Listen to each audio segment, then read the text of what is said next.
भेजे थे, जिनके लिए जो चाहते थे रब ने अपने हबीब को वो पावर, वो ताकत, वो इख्तियार अता फरमाया था।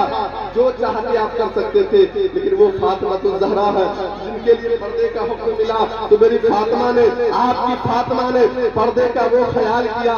आज न जाने किन किन नजरों में आई है, लेकिन वो फातिमा ज़हरा जिसके ताल्लुक से ये आता है कि अब तक सूरज में भी मेरे फातिमा को देखा नहीं है, चांद ने भी फातिमा को देखा नहीं है।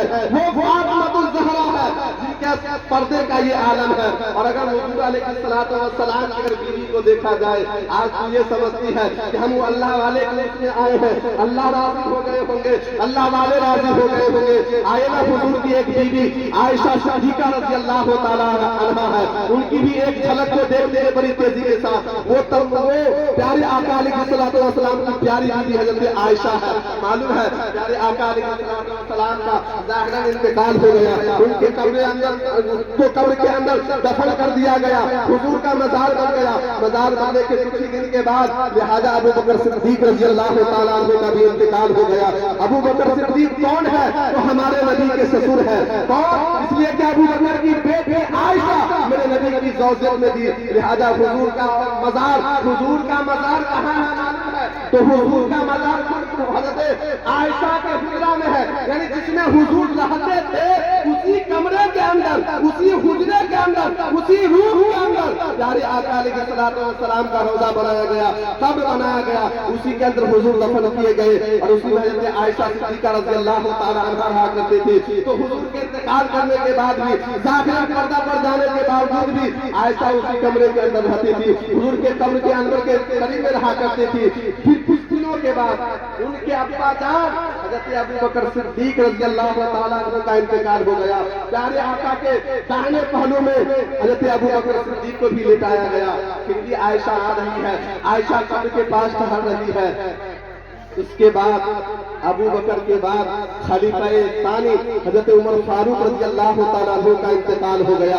इंतकाल होने के बाद उमर फारूक को भी उनके बगल में सुलाया गया, उनके बगल में लेटाया गया।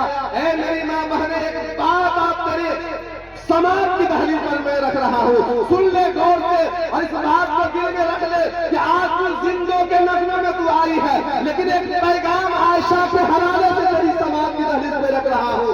सुन हज़रत आयशा सिद्दीक़ा रज़ी अल्लाह तआला अन्हा।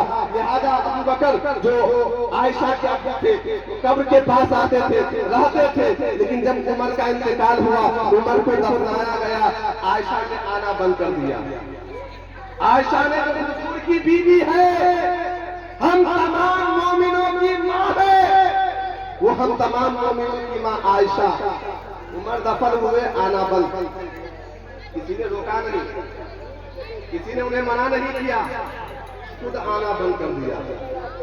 मैंने आयशा से पूछा, ए हम तमाम मोमिनों की माँ, हुजूर का मज़ार है, आप आई, आपके अब्बा जान अबू बकर का कब्र बनाया गया, आप आते रहे, उमर आ गए, फिर आपने आना बंद क्यों कर दिया?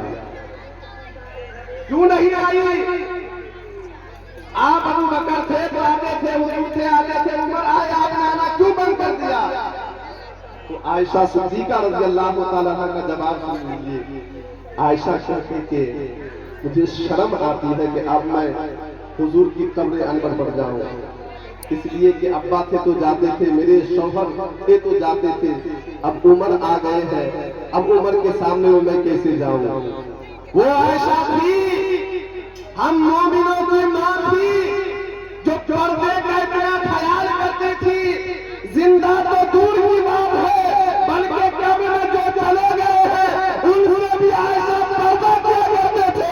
और आज की खबर देंगे, जिंदे जो लोग हैं उनसे पर्दा नहीं कर रहे हैं। आज मेरे मिल्लत के नौजवानों, ऐ मेरी माँ बहने, ये सीरत क्यों नहीं अपना लेती? जो सीरत इस्लाम की खवातीन ने दी है, जो सीरत, जो झलक, जो दर्द हमारी इस्लाम के माँ बहनों ने दी है, सीरत को अपना ले। कसम खुदा की, तूने अगर उस सीरतों को, उस नमूने के अगर अपना लिया तो तेरी ये दुनिया भी बेहतर बन जाएगी, आखिरत भी बेहतर बन जाएगी। और ये हकीकत को अगर घड़ी में रहकर अल्लाह वालों को याद कर ले, अल्लाह ने वो अल्लाह वालों को वो पावर और ताकत दिया है कि तू जिस जगह से अल्लाह वालों को पुकारे, यकीनन तेरी फरियाद को वो सुन लेगी। इसलिए मेरी माँ बहने, ایسے عملوں سے پرہیز کریں، پردے کا خیال کریں۔ ایک عورت کے لیے سب سے قیمتی چیز، سب سے بڑی چیز اگر کوئی چیز ہے تو وہ ہے پردہ۔ وہ پردے کا خیال کریں، اس لیے کہ پردے کا خیال کریں گے تو یقیناً دنیا بھی سنور جائے گی، آخرت بھی سنور جائے گی۔ فاطمہ بھی کہے گی کہ یہ میری کنیز ہے، میری کنیز ہے، اسے آنے دو، اسے آنے دو، اسے جنت میں جانے دو۔ اگر پردے کا خیال نہ کی تو فاطمہ بھی یہی کہے گی کہ میں حضور کی بیٹی ہو کر، میں خدا کے حبیب کی بیٹی ہو کر، جبکہ میرے پاس کپڑے کی تنگی رہتے ہوئے، میرے کپڑے پر 70 پابند لگے ہوئے تھے، پھر بھی میں پردے کا خیال کرتی تھی۔ اور تو ہے کہ تیرے پاس کپڑے رہتے ہوئے، کپڑے کی سہولیات رہتے ہوئے تو نے پردے کا کتنا خیال کیا۔ اور وہ عائشہ اور وہ فاطمہ الزہرا جن کی زندگی کو